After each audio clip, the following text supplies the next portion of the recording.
Hi everyone, आज हमने decide किया कुछ अलग करते हैं। इंडोर की जगह आउटडोर पे हम आज शूट करेंगे। And I am telling you, जहाँ पर मैं बैठी हुई हूँ, the weather is amazing and the place is amazing and my guest is more amazing than that. Who is she? I will tell you. Hi, I am Aarti Karthik. This is How's the Josh. So let me tell you something about her. Veteran journalist with more than 2 decades of experience in leading media houses of our country. She's been the chief reporter of Hindustan Times, the editor of Metro Now, associate editor at CNN IBN, deputy editor at HT, now called TV Today. I have with me Mrs. Soni Singh. Hi, Mrs. Singh. Hi Aarti, lovely to be with you here today. My privilege. Thank you so much for taking out time for my show. So, talking about journalism, you know, you have so much of experience. Was it your childhood dream to be one? Actually, absolutely right. This was ever since I was a child and reading HT. HT was the paper that would come to our house every day. And more than being a journalist, I was fascinated with being a crime reporter. So I used to lap up the crime stories that would come, and I still remember 2 very famous crime stories of that time. One was the Billa Ranga case.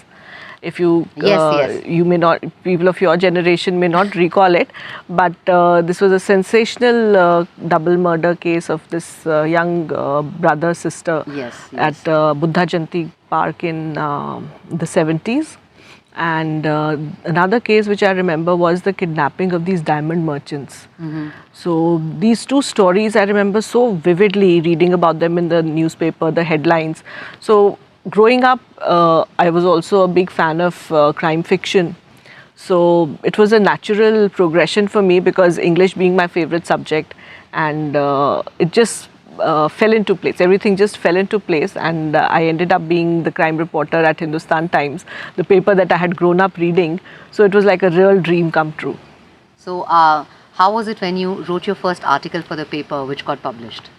My first byline, wow, that's a very mundane story it was, but it gave me so much of pleasure, so much thrill. It's like the joy of your first byline is comparable to, you know, holding your first baby. It's like it's your creation. You have made it out of you've just pulled so much of love and thought and snatched words together and just created something. And it was amazing. It was in the newspaper called The Pioneer, where I started working, and it was a very, very drab, simple, regular, routine story about Jan Sampark meeting between MTNL. Those days, the telephone, the government-run telephone service, and it was like a complaint redressal meeting. So I just covered that, and I wrote it up in a very fun way, a lot of satire. So that made the front page. Oh wow! So it was a big thrill for me. So after that, what other kind of articles did you write? I mean, please correct me. The language is, you said something else, bylines.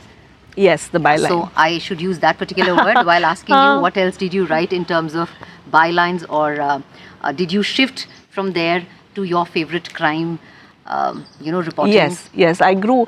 The way a newspaper person's career progresses is you have to start at the bottom and go up. So it's not like you imagine that first day of work you go in and you'll get the most glamorous story of the day to do. No, first you have to do a lot of foot slogging. You have to do the basic beats, and as a crime report, as a local news reporter, I covered all the local beats, starting with the courts, the lower courts where all the criminal cases come, then moving on to crime reporting in Hindustan Times, and I've covered education, I've covered health, I've covered government, I've covered civic issues. So the whole gamut of civic beats I have covered.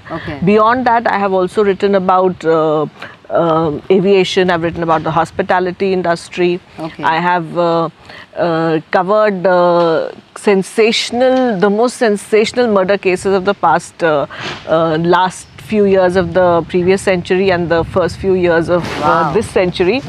So it's been a roller coaster of headlines and deadlines and unending thrills and spills. So how is it covering crime?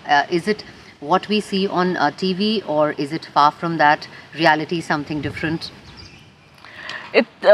Crime reporting is sensationalized. It's of course a lot of sensation because we love to we love to read about things which make our spine tingle, which make our which make us sit on the Basically edge get of into our details of sit on the edge of our seats. But along with all of that, you also have to. There are certain rules.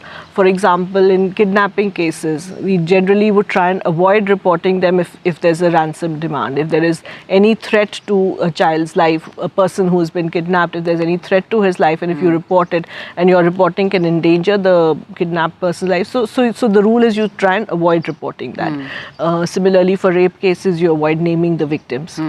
But now the way things are, all rules have been thrown out, and anything goes in the name of crime reporting. And it's the latest case of the most recent case that I've been following in terms of crime reporting has been that of this Aftab and Shraddha. Yes. They live in partners. Yeah. So it's the way it's being reported, the way so many aspects beyond just the crime are being Where the other details need not be talked about. So it makes me a little sad, and it makes me a little glad that I'm no longer part of that rat race. So when you got into this industry, were there many women at that point in time? There were a fair number of women in the field, but when I became the chief reporter, and I'm talking about 2001, and I was appointed as the chief reporter of Hindustan Times. We used to have our edit meetings every day in the morning and evening, where all the departmental heads would come. And you talk about what your team is working on, and what should go on the front page, what stories need to be basically the fabric and everything. Yeah.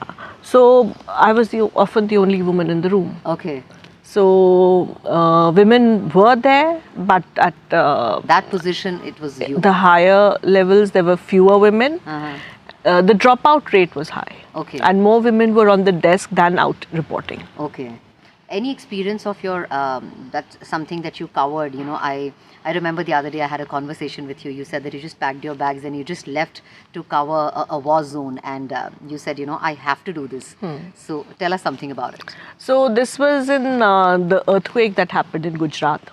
And previous to that, the little background to it was that when the Kargil war happened in '99, and I pestered all my bosses, you have to send me to Kargil. I mean, that's the story that has to be done. They would not let me go. Okay. All the boy reporters went. I was not allowed to go, and so I had to be content with reporting whatever I could in Delhi. Okay. So when the earthquake happened, at that point of time, I said no. Last time you didn't let me go to cover the war, but this time, whether you allow me or not, I'm going. So I had packed a sleeping bag. I had packed a backpack with with a change of clothes, and I said, I'm going whether you're sending me or not. But thankfully, the hierarchy had changed between '99 and 2001 when the earthquake happened. So thankfully, I was allowed to go. And it was the most challenging, one of the most challenging assignments that I covered. The biggest challenge was communication, because at that time, though internet was there and we had a cell phone with us, but communication was very slow and very erratic. So to file a copy, the epicenter of the earthquake was at Bhuj, which is about 7-8 hours. I mean, it's a long drive from Ahmedabad. So we would drive from Ahmedabad to Bhuj. I would write my story. Then from Bhuj, I would drive back to a place called Morbi, where the internet connection, the phone connections were better. And there I would file my copy, then come back to Bhuj. And so this back and forth happened. I remember the Air Force was running these helicopters carrying the rescued earthquake victims from Bhuj to Ahmedabad.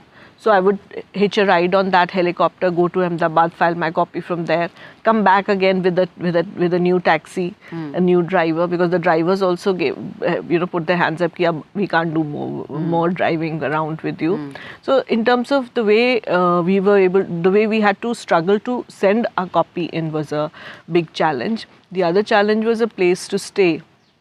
In the early days, we stayed in the tents with the army. Thanks to the army, we were able to get at least a safe shelter. And in the later days, I stayed there for about a month beyond the earthquake. And in the later days, we shifted into a hotel where we were told, don't lock your room. Acha. Because, in fact, don't even shut your door. Because should another quake come, the aftermath of the earthquake, so the door can get stuck in the doorway. So then if something happens, you'll be stuck. So don't keep your door ajar and sleep. So that's how we managed.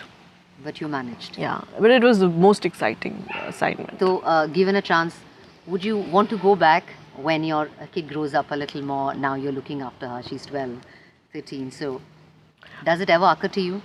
See, I'm now I have the way journalism has evolved over the past 20 years, and the way reporting has evolved, the way media has evolved. I don't really need to be out in the field to be reporting. If I want to report, if I want to write, all the platforms are open to me. You and I are talking today. We are on YouTube. We are not beholden to any news channel to broadcast our conversation.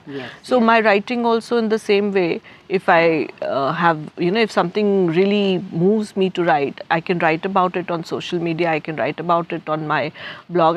There are multiple platforms for which I don't need an office. I don't need a gatekeeper to vet my writing. So times have really changed for the better. And what has changed for worse is the ethics in journalism.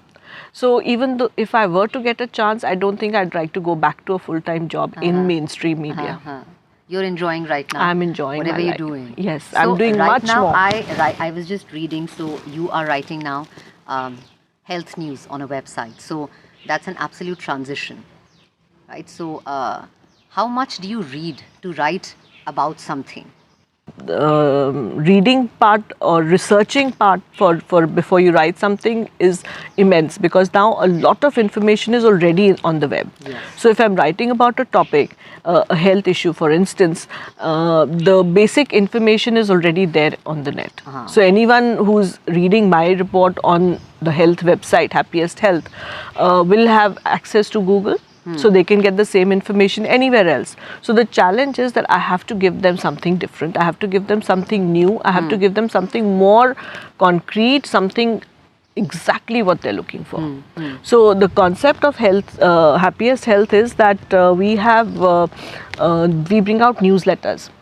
So the newsletter, it's online. It's an e-newsletter, but every week Is it fortnightly or weekly or? Every week that it's updated, every week we cover one topic, 360 degrees. So for instance, if we are covering sleep, which is a topic I'm writing on these days, we will talk about insomnia, we'll talk about hypersomnia, we'll talk about sleep apnea, we'll talk about jet lag, we'll talk about power naps. So we'll cover every aspect of it from so many different ways that at one click, the reader is able to he doesn't have to go to too many sites to search for what he's looking for. So one topic has got the entire coverage in terms of the questions that a reader might have. And news he can use. Acha, okay. That's so, lovely. But you're now totally into health. So has it changed you as a person when you read so much about health? I'm a hypochondriac, so every time I read something about a new ailment or a new problem, the first thing that happens is I start imagining ki abhi I have all those symptoms that I'm writing about. So it is maybe your research is so intense. So I have to very consciously dissociate myself from what I'm reading and writing about, and it does make you a bit of a hypochondriac. So Mrs. Singh, talking about writing, which you love, so that's your bread and butter. But beyond bread and butter, there is passion. And you've just come out with your book, called Sehbhagini. How did the idea come up? And the title is so interesting, Sehbhagini. So, You use the absolute correct word for this. It's a passion project. It's something that I have been so excited to do. It's my way of giving back to the organization. Our regional president for Western Command, regional president ABBA Western Command, Mrs. Vijaya Khanduri, she had spoken to me about trying to bring out a publication, a kind of a booklet or some kind of a handy book for our soldiers' wives. okay. Something which can help them seamlessly flow from their civilian Is it life. on the lines of like Married to the Olive Green type of a thing? But it is aimed for our soldiers' wives. And the most interesting thing about it is the way I've written it, Okay. where we've created a protagonist. Uh-huh. She doesn't have a name, but the story is told from her point of view. Acha. And very deliberately we haven't given her a name because I want every reader कि ये मैं हूँ. to identify with it, क्योंकि अपनी life story की तो सभी खुद ही हीरोइन होती हैं. तो keeping that in mind, we didn't give a name to the protagonist, but the story is told through the point of view of this young girl, who, though she's been married for about 4 years, she has a child, but she's going to live with her husband for the first time. Okay. So moving from a small village or a small town to an army cantonment. Okay. How she is introduced to the concepts of Block Didi, concept of family welfare meets, concept of taking care of our own. How she sees a bereavement in the neighborhood. How she sees the entire military fraternity closing ranks, coming together and supporting the young widow. It's a reality of our life. It's a reality of our existence, bilkul. and it's also a reality of army life that we take care of each and every one of our fraternity. So the story is told through small chapters, and at the end of each chapter there is a small summation in an infographic form with all the relevant details pertaining Can I to that. request you to read any one para? Sure. Of few It'll be a lines. pleasure. Now you've got me started. I may not stop at just a few lines. So we'll start with the beginning. Uh-huh. This is our protagonist is going with her husband अच्छा. for the first time. Uh-huh. जब मेरी एक फौजी के साथ शादी की बात चली तो मुझे सबने बताया था कि नौकरी अच्छी है पर साल में कुछ ही समय का साथ रहेगा. ससुराल में ये 4 साल इन्हीं मुट्ठी भर मुलाकातों के सहारे कट गए थे. इनकी कमी महसूस तो होती थी, पर सास एवं देवरानी का प्यार और फिर पारुल की देखरेख बस इन सब में शाम हो जाती थी. पर अब हम जिस सफ़र पर निकले थे ये कहाँ ले जाएगा सोच सोच कर मन में बहुत सवाल थे. आखिर इनकी यूनिट एक ऐसी जगह आ गई थी जहाँ इन्हें फैमिली लाने की अनुमति मिल गई थी. So this is how it starts. I'll read another small passage बिल्कुल. from this is the story where she comes across an instance of bereavement in the neighborhood. Uh-huh. बहुत बुरा हुआ. क्या हुआ मैंने पूछा. रात को सामने वाले ब्लॉक में जो भैया रहते हैं जिनकी अभी शादी हुई थी उनका एक्सीडेंट हो गया, दीदी ने बताया. यह सुनते ही मेरा दिल बैठ सा गया. वो ठीक तो है, मैंने डरते हुए पूछा. मेरी आंखों के सामने उनकी सुंदर सी गुड़िया जैसी दुल्हन का चेहरा था. नहीं, वो नहीं रहे. अब कमांडर साहब की मैडम आई हैं. रश्मि बता रही थी कि उनके आने तक तो बताया भी नहीं था.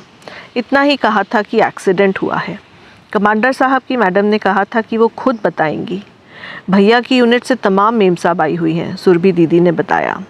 सारे दिन गाड़ियाँ आती जाती रही. सारा माहौल बहुत ही बोझिल था. जब ये ड्यूटी से आए तो मेरा रोना ऐसा शुरू हुआ कि बंद ही ना हो पा रहा था. इन्होंने मुझे संभाला और उस दिन हमने चुपचाप खाना खाया. दोनों न जाने क्या क्या सोचते रहे. So in this chapter, since this is the first time she's seeing bereavement in the neighborhood in the army, her husband is also going to tell her about the Nari folder. How interesting, Mrs. Singh. So I wanted to know कि सहभागिनी अगर मुझे पढ़नी है तो मुझे कहाँ से मिलेगी? We will be giving these to all our families Okay. soon. We'll be sharing the hard copies also, and Okay. we'll be sharing the soft copy with all the formations also. Okay. So as many copies as you want, you can print them out. Oh, lovely. That's such a nice concept and nice thoughts. Mrs. Singh, congratulations on that. Thank you so much. So you're also a communications trainer. I guess that is why you're able to write in English as well as in Hindi. क्योंकि ऐसे बहुत कम होते हैं जो अंग्रेजी में अगर सोचते भी हैं और हिंदी में लिख पाते हैं और हिंदी में टाइप भी कर पाते एंड हैं. adept at both languages, you know. हाँ. So how does that come to you? See, living in Delhi, working in the field, it's even though I was working for an English language daily, I was working for English language channels. If you assume that you can carry out a reporting job without knowing the local language, it's बिल्कुल, impossible. Absolutely. So Hindi तो आनी ज़रूरी है ही, और एक दो भाषाएं आए तो और भी बेहतर है. रिपोर्टिंग के दौरान जब मैं टेलीविज़न में काम कर रही थी तब हिंदी मेरी और ज़्यादा अच्छी हुई. I was working with reporting for Aaj Tak also when I was with Headlines Today, because they are both sister channels. तो हिंदी का तो मेरा रिलेशनशिप काम के दिनों से चलता ही आ रहा था, मगर ये पहली बार है जब मैंने हिंदी में लिखा है, लिखा ही नहीं टाइप किया है. तो जो आप बात बोल रहे हो कि हिंदी में इंग्लिश में सोचना और फिर हिंदी में उसका ट्रांसलेशन करना, उससे कहीं आगे निकल गई मैं इस किताब को लिखते लिखते, और बहुत ही नायाब एक्सपीरियंस था. It was a huge learning for me. And all thanks to technology, there is software available जिसमें आप रोमन हिंदी में टाइप करेंगे इंग्लिश कीबोर्ड पे, वो हिंदी में छप जाता है. Exactly. And talking about experiences, Missing, you are the only Indian journalist to have been selected for the prestigious Freedom Forum Journalist in Residence program. So, can you tell us very briefly about this? So this program placed me at George Washington University in Washington DC for 6 months. I attended a semester there. Okay.